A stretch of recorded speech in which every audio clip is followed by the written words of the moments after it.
প্রথমত আমাদের মার্কা আমার বাবা মোহাম্মদ ফজলুল আজিম, উনি অবশ্য অতীতে তিনবার সংসদ সদস্য হয়েছেন।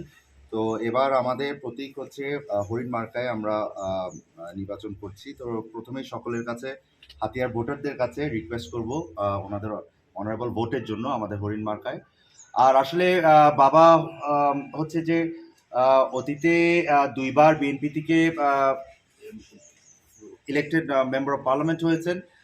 একবার অবশ্য ইন্ডিপেন্ডেন্টলি এই হরিণ মার্কাতেই উনি মেম্বার অফ পার্লামেন্ট হয়েছেন, যেবার উনি একমাত্র ইন্ডিপেন্ডেন্ট মেম্বার অফ পার্লামেন্ট ছিলেন আমাদের পার্লামেন্টে। তারপরে অবশ্য 2018-তে উনি আবারও বিএনপির প্রতীক থেকে উনি কম্পিট করেছিলেন, তবে 2018 ভোটটা তো একটু অন্যরকম ছিল। আর এমনি হাতিয়া নিয়ে আমাদের চিন্তাভাবনা, আব্বার চিন্তাভাবনা সবসময় অনেক হরাইজন, অনেক লার্জ, অনেক হচ্ছে ডিটেল চিন্তাভাবনা।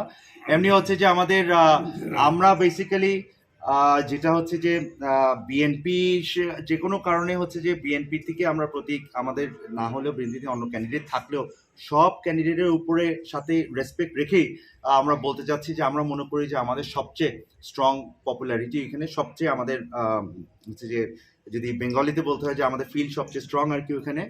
তো আমরা মোটামুটি আমাদের হাতিয়ে নিয়ে চিন্তা ভাবনা, আমরা অবশ্যই হচ্ছে বিএনপির রাজির সাথে অ্যালাইন্ড আছি এবং বিএনপি অনারেবল চেয়ারপারসন তামান সাহেবের যে দিক দিয়ে যে আমরা হাতিয়ে নিয়ে যাবো বলে।